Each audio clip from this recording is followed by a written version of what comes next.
Hello students, welcome to Aarti education world. Dear students, इस video के अंदर हम आपकी 9th क्लास की सामाजिक विज्ञान विषय की जो वर्कशीट आई है, वर्कशीट नंबर 32 और जिसकी दिनांक है 17 सितंबर 2020, उसको पढ़ेंगे, समझेंगे और सारे प्रश्नों के उत्तर भी करेंगे। सामाजिक विज्ञान में लोकतांत्रिक राजनीति से जो हमारा चैप्टर चल रहा है चुनावी राजनीति, और चुनावी राजनीति बड़ा ही दिलचस्प टॉपिक है क्योंकि हम सब लोगों से जुड़ा हुआ है। तो उसमें हम पढ़ रहे हैं, जो आज पढ़ेंगे हमारी चुनाव प्रणाली के बारे में, जो आपको ये वर्कशीट 32 बताएगी। देखिए, भारत में आम चुनाव होते हैं। हमारे देश भारत में लोकसभा और विधानसभाओं के चुनाव हर 5 साल बाद होते हैं। आप सब जानते हो 5 साल में सरकारें बदल जाती हैं, है ना, चाहे वो राज्य की सरकार हो और चाहे वो देश की सरकार हो, है ना, लोकसभा या विधानसभा दोनों। 5 साल के बाद लोकसभा और विधानसभा भंग हो जाती हैं, है ना, भंग हो जाती हैं, फिर दोबारा से सरकार आती है। फिर सभी चुनाव क्षेत्रों में एक ही दिन या एक छोटे अंतराल में अलग अलग दिन चुनाव होते हैं। फिर क्या होता है, जो सारे के सारे चुनाव क्षेत्र हैं या तो एक ही दिन होते हैं या फिर थोड़े टाइम पीरियड के बाद होते हैं, क्योंकि इतना नहीं मैनेज हो पाता, तो एक छोटे से किसी 2 दिन बाद वहाँ है, 1 दिन वहाँ है, इस तरीके से होता है। इसे हम आम चुनाव कहते हैं। तो आम चुनाव समझिए क्या होता है, जब क्या होता है 5 साल में जब लोकसभा या विधानसभा भंग हो जाती है और सारे के सारे जो चुनाव क्षेत्र हैं एक ही दिन या छोटे अंतराल में होते हैं। मान लो दिल्ली की विधानसभा भंग हो गई है 5 साल में, तो फिर पूरी दिल्ली में, है ना, एक ही डेट में होंगे या फिर एक डेट अगर नहीं होगी तो 2 डेट में, मतलब इस तरीके से 3 डेट में, इस तरीके से होंगे। ऐसे ही जैसे लोकसभा के चुनाव होने हैं 5 साल में, तो वो क्या होते हैं, वो 2-3 हिस्सों में, क्योंकि पूरे देश में चुनाव होते हैं, तो छोटे छोटे टाइम के बाद 1-2 दिन के बाद हर जगह चुनाव कर लिए जाते हैं। तो इसे हम बोलते हैं आम चुनाव। ठीक है, अब देखो, एक होता है आम चुनाव, एक होता है उपचुनाव भी होता है कभी कभी। कब होता है ये, जब होता है या तो किसी क्षेत्र का कोई मेंबर जो चुना गया है, जो प्रतिनिधि है, जो एमपी बना या एमएलए बना, उसकी या तो मृत्यु हो गई या फिर उसने रिजाइन कर दिया। रिजाइन क्यों करते हैं भला? अब सीट लेने के लिए लड़ते हैं चुनाव और फिर रिजाइन क्यों कर देते हैं, आपको पता ही है, क्योंकि 2-2 जगह से कई बार कई लोग भर देते हैं और फिर वो एक जगह उनको छोड़नी पड़ती है। तो वहाँ जो चुनाव होता है, जो लोग छोड़ देते हैं अपनी सीट को या फिर किसी की मृत्यु हो जाए, तो उसे हम बोलते हैं उपचुनाव। होपफुली आपको दोनों समझ में आ गए होंगे कि आम चुनाव क्या होते हैं और उपचुनाव क्या होते हैं। ठीक है, अब पढ़ते हैं चुनावी क्षेत्रों के बारे में। चुनावी क्षेत्र एक तो होता है निर्वाचन क्षेत्र। चुनाव के उद्देश्य से देश के अनेक क्षेत्रों में बांटा गया है देश को, जिसे निर्वाचन क्षेत्र कहते हैं। कि इस निर्वाचन क्षेत्र से वो उठे हैं पार्टी से, इस निर्वाचन क्षेत्र से मान लो कांग्रेस से उठे हैं, तो इस निर्वाचन क्षेत्र से शर्मा जी लड़ेंगे, उस निर्वाचन क्षेत्र से आपके वर्मा जी लड़ेंगे, इस तरीके से। एक क्षेत्र में रहने वाला जो मतदाता अपने एक प्रतिनिधि का चुनाव करते हैं, है ना, जो एक क्षेत्र में रहते हैं एक प्रतिनिधि चुने जाएंगे वहाँ से। ये तो नहीं कि 3 एमपी बन जाएंगे, एक ही बनेगा। जहाँ लोकसभा चुनाव क्षेत्र में चुने गए प्रतिनिधि को क्या बोलते हैं, एमपी को हम सांसद बोलते हैं हिंदी में, और राज्य की विधानसभाओं के निर्वाचित सदस्यों को बोलते हैं विधायक। जो एमएलए होते हैं उन्हें हम विधायक बोलते हैं, और जो एमपी होते हैं उनको क्या बोलते हैं, सांसद। जो लोकसभा में चुने जाते हैं, मतलब जो जिसमें प्रधानमंत्री बनते हैं, हमारे जो सरकार बनाते हैं देश की, उसको सांसद, और जो सरकार बनाते हैं राज्यों की, वो होते हैं विधायक। ठीक है, एमएलए और एमपी। वार्ड, अब वार्ड होते हैं। इसी प्रकार पंचायती और नगर पालिकाओं को भी छोटे छोटे चुनाव क्षेत्रों में बांटा गया है। जो पंचायती हैं या नगर पालिका, गाँव वाली जो व्यवस्था होती है चुनावों की, उसे पंचायती, और जो शहरों में होती है उसे नगर पालिका कहते हैं। ये भी आप जानते होंगे। वो छोटे छोटे चुनाव क्षेत्र उनके बना लिए जाते हैं, जिसे बोल देते हैं वार्ड, है ना, वार्ड नंबर इतना, वार्ड नंबर उतना। तो चुनाव क्षेत्र को कई बार हम सीट भी कहते हैं, कि इस सीट से कौन खड़ा हुआ है, इस सीट से वो खड़ा हुआ है, इस तरीके से। तो हम या तो इसको निर्वाचन क्षेत्र बोलते हैं या आम भाषा में हम इसको सीट बोल लेते हैं। ठीक है, ये भी आपको समझ में आ गया होगा, क्योंकि हम लोगों से जुड़ी हुई चीज़ें हैं। हम चुनावों में आप नहीं लेते अभी बच्चों, तो लेकिन कुछ दिन बाद लोगे, तो आपको ये जानना भी जरूरी है और आपके सिलेबस का पार्ट तो है ही। आरक्षित चुनाव क्षेत्र क्या होता है, अब ये समझिए। कुछ कमजोर समझे जाने वाले समूह के लोग के पास चुनाव लड़ने और जीतने लायक जरूरी ना तो संसाधन होते, ना शिक्षा होती, ना संपर्क नहीं पाया गया होता। मतलब कुछ ऐसे लोग होते हैं अपने इंडिया में, तो जो लोग मतलब ना तो उनके पास इतने संसाधन है कि वो ऊपर आ सके, ना उनके पास इतनी शिक्षा है, ना वो किसी के कांटेक्ट में होंगे। तो उसमें क्या कराया है, जिन्होंने भी हमारे संविधान बनाया है उन्होंने उन कमजोर वर्ग के लिए एक आरक्षित निर्वाचन क्षेत्र बना दिया, विशेष व्यवस्था बना दी कि इसमें ना केवल सिर्फ अनुसूचित जाति या अनुसूचित जनजाति के लोग ही चुनाव लड़ेंगे। तो इससे इन्हें बोलते हैं आरक्षित, क्योंकि कुछ पर्टिकुलर लोगों के लिए उस सीट को क्या करा, आरक्षित कर दिया उस निर्वाचन क्षेत्र को।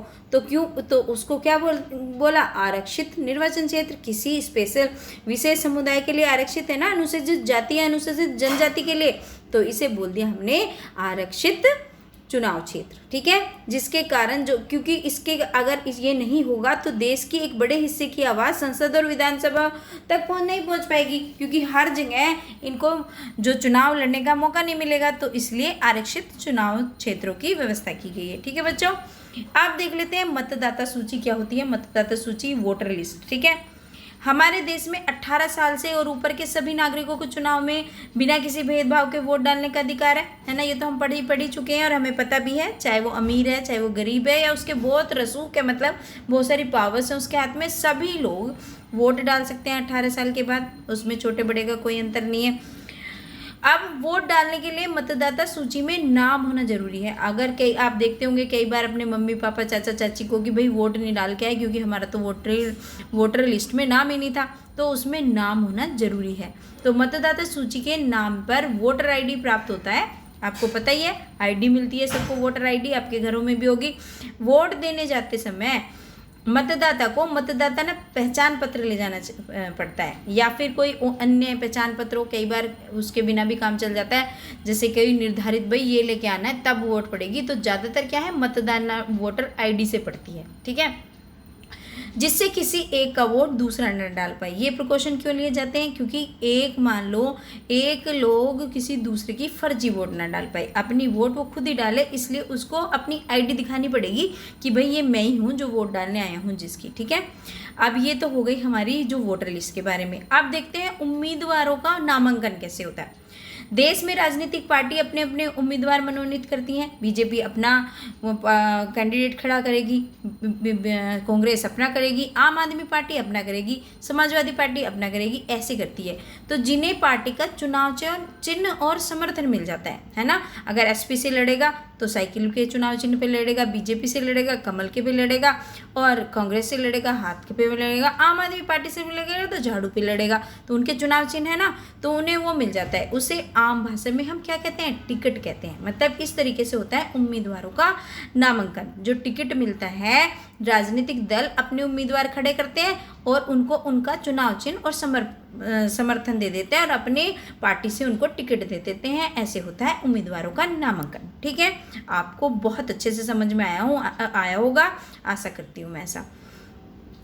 चुनाव लड़ने के इच्छुक हर एक उम्मीदवार को नामांकन पत्र भरना पड़ता है। ऐसे नहीं कि हमारी इच्छा है तो ऐसे ही हो जाएगा, उसके लिए एक फॉर्म भरने पड़ेगा, है ना, नामांकन पत्र, जिसमें उम्मीदवार अपने खिलाफ चल रहे आपराधिक मामले, अपनी संपत्ति, शैक्षिक योग्यता आदि का ब्यौरा देते हैं। जो नामांकन पत्र भरा जाता है तभी तो पता चलता है कि किस नेता के पास कितनी संपत्ति है ना। तभी तो न्यूज़ में आता है भाई पहले तो इतनी थी और 5 साल में इतनी हो गई।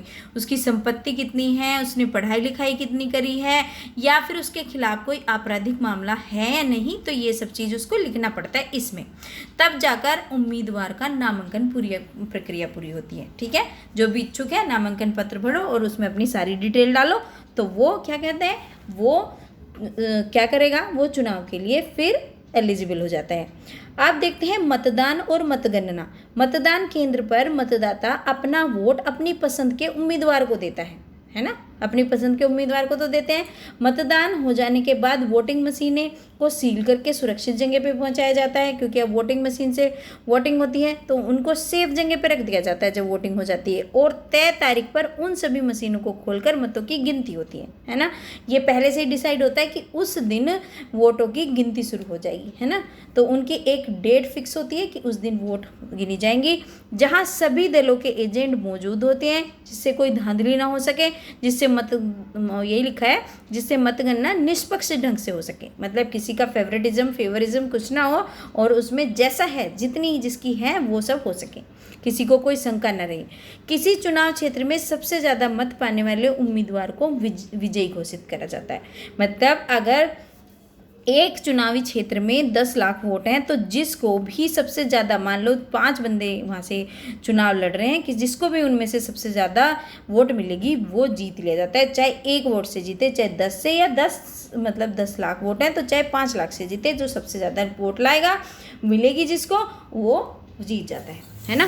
तो ये होती है हमारी चुनावी प्रक्रिया। अब देख लेते हैं इसके क्वेश्चन आंसर्स। और बच्चों अगर आपने ध्यान से सुना है ना तो आपको मेरे आंसर्स बताने की जरूरत भी नहीं है। चलो देख लेते हैं इसके आंसर्स। आम चुनाव और उपचुनाव में क्या अंतर है? तो आम चुनाव हर 5 साल के बाद लोकसभा और विधानसभा के जो चुनाव होते हैं उन्हें आम चुनाव कहते हैं। और उपचुनाव क्या होते हैं? उपचुनाव जब, इसको अगली लाइन से लिख लेना आप, आम चुनाव एक लाइन में और उपचुनाव अगली लाइन में।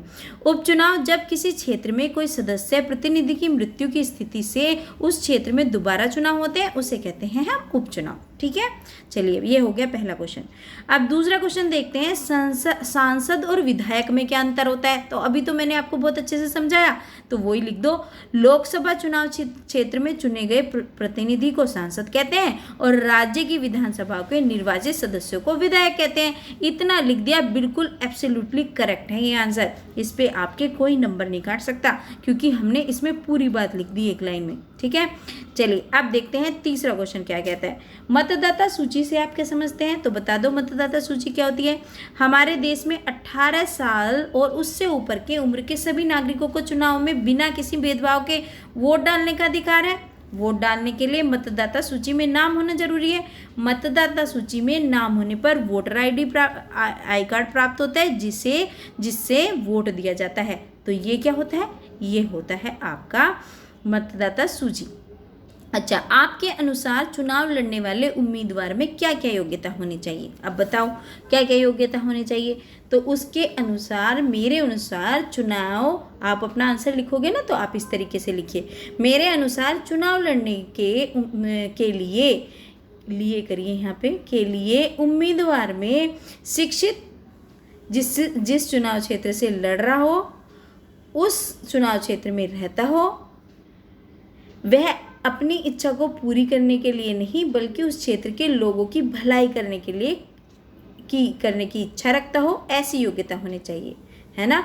चुनाव लड़ने के लिए उम्मीदवार शिक्षित हो, मतलब ये मेरे, क्योंकि हमारा प्रोस्पेक्टिव पूछा है, हमारी ओपिनियन पूछी है, हम क्या चाहते हैं। तो मेरे अनुसार चुनाव लड़ने के लिए उम्मीदवार शिक्षित हो, जिस चुनाव क्षेत्र से चुनाव लड़ रहा है उस चुनाव क्षेत्र में रहता हो और अपनी इच्छा को पूरी करने के लिए नहीं बल्कि उस क्षेत्र के लोगों की भलाई करने की इच्छा रखता हो, ऐसी योग्यताएं उसकी होनी चाहिए।